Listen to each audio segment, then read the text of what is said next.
ቅመሟ ቤት አሎማ መገንጠያው ስር ያለሽው ልበል ቤት የሰራሽው ቅመም ማለት ነው። ይኸው ቤትሽ አልቆልሻል። ማሻአላህ ተባረከላህ። ጅብሰም ተሰርቷል፣ ተገርፏል። አሁን የቀረው ምንድነው? መስተዋት መግጠም ብቻ ነው። መስተዋት ከተገጠመ በቃ አለቀ ማለት ነው። መጥተሽ ገጭ ብለሽ መግባት ነውና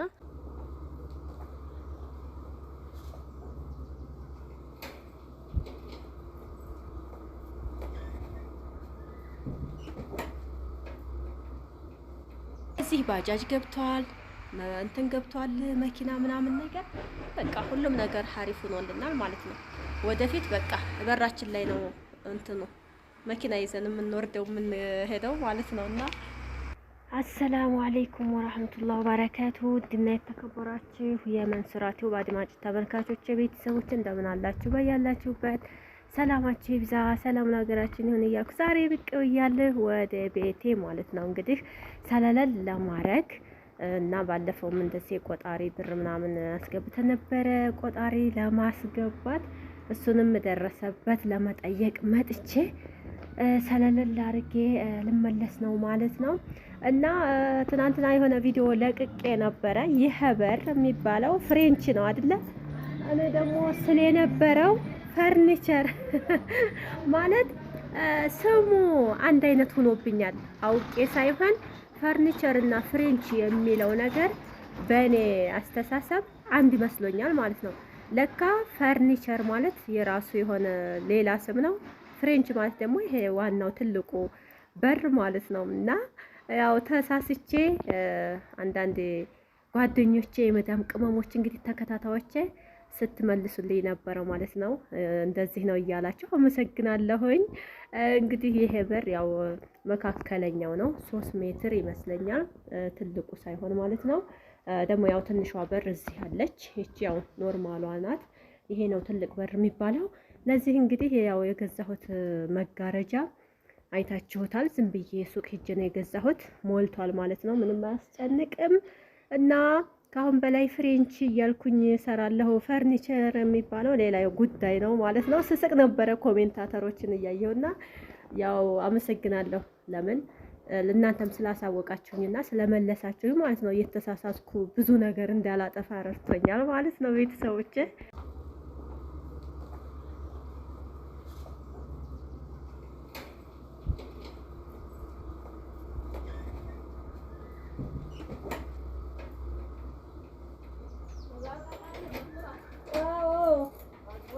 በዚሁ ዘለቅ ብዬ ሰላም ላድርገው ብዬ አዎ እንግዲህ አላህ ብቻ ሁሉንም ቤተሰቦቼ እንግዲህ ያው ቤቴን ቆላልፌ ወደ ገጠር ልሄድ ነው።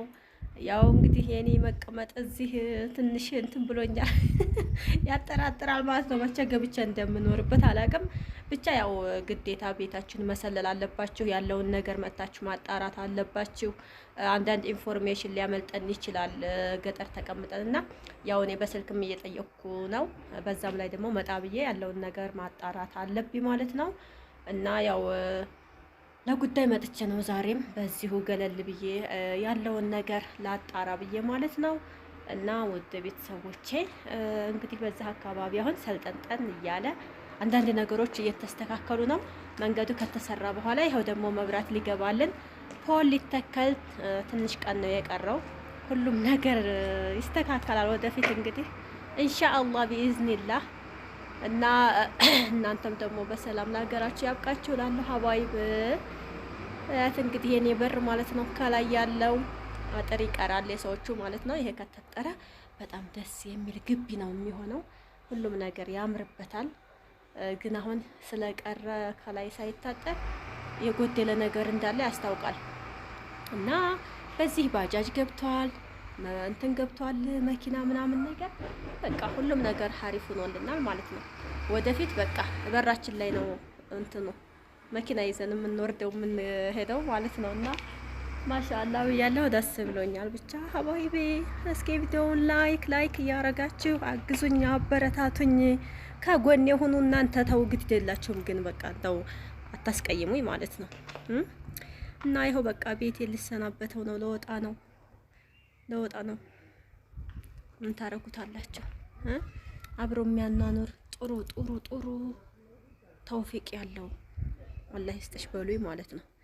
ያው ትዳር ትልቅ ነገር ነውና አሪፉን ነገር አላህ ይስጠን፣ አላህ ይወፍቀን፣ ሁሉንም ነገር አላህ ያሳምርልን። ሀባይቢ ባይ ባይ። እንግዲህ ደህና ዳሮ እዚህ ሰፈር ያላችሁ። ሰፈራችን እኮ ምርጥ ናት፣ ጸዴ ማለት ነው። ማሻአላ ተባረከ። ይለያል። እየተጎራሽ እንዳትሉኝ ብቻ ግን ቤት የሚያምረው ወላሂ ላዚም ሰው ሲኖርበት ነው።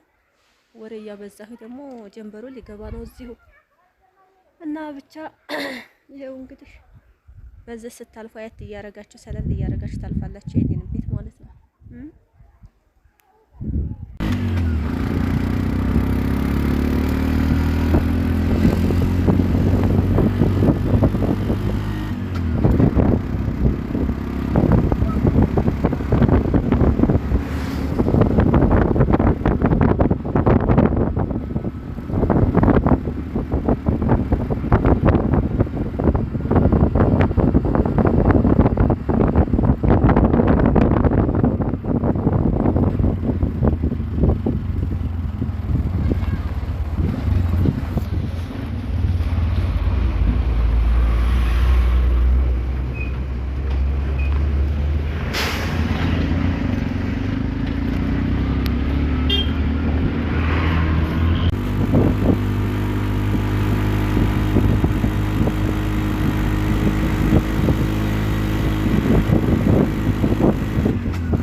ይሄው እንግዲህ የቅመማ ቤት አሎማ መገንጠያው ስር ያለሽው ልበል ቤት የሰራሽው ቅመም ማለት ነው።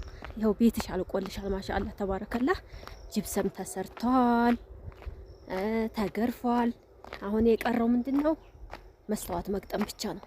መስተዋት ከተገጠመ በቃ አለቀ ማለት ነው። መጥተሽ ገጭ ብለሽ መግባት ነውና መብራትና መስተዋት ነው የቀረው።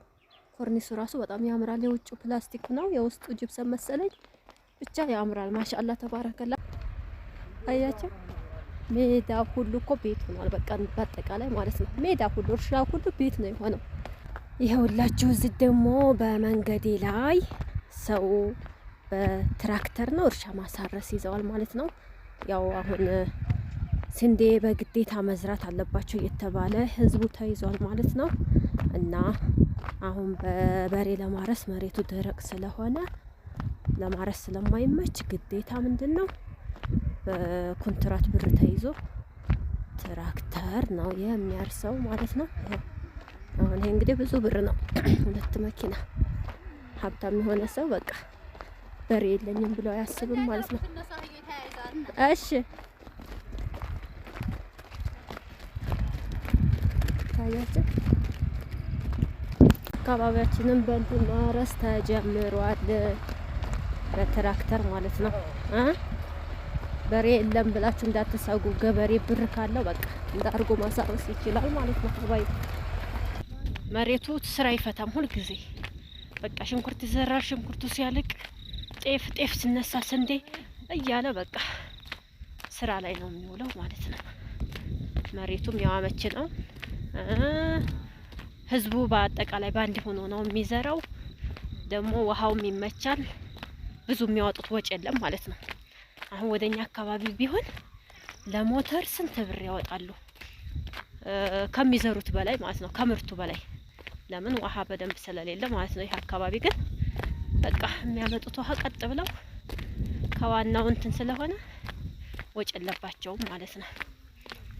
ብቻችንን እየተጓዝን ነው። ባጃጅም የለም ወደ ጮሬ የሚሄደው ማለት ነው። ጸጥ ያለ ነው። በእግሬ እየነካሁት ነው። እንግዲህ ባጃጅ ቢገባ አካባቢያችን እዛው እኛ ሰፈር ድረስ እንዴት ደስ እንደሚል ማለት ነው። ግን ምን ታረጉታላችሁ?